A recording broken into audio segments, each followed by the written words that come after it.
Colin Farrell has checked himself into rehab as a preventative measure. He isn't drinking again, a source tells People. He worked back-to-back projects and just needed a break. He's been sober 12 years and wanted to do this to make sure he stays that way. He's taking some me time and doing a tune-up and reset.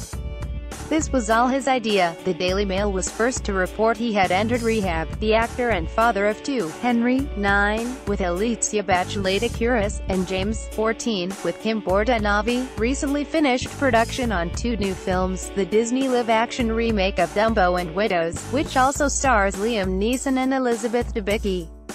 In 2005, Farrell entered an undisclosed treatment facility for exhaustion and dependency on prescription medication related to a back injury, his publicist told People at the time.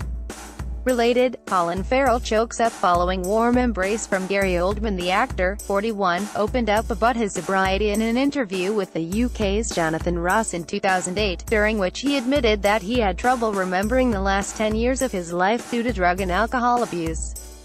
After noting that he longer drinks, Farrell told Ross, "For me, there was no choice, to be honest with you. I was pretty sick." Asked if getting sober was difficult, he replied, "At the beginning, yeah.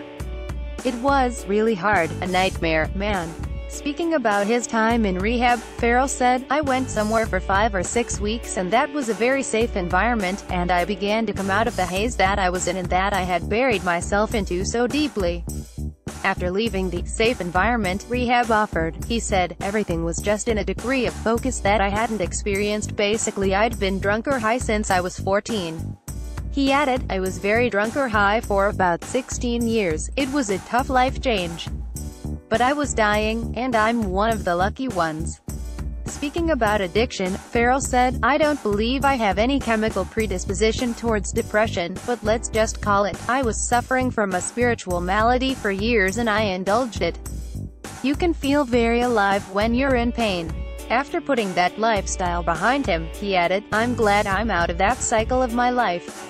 I'm very lucky."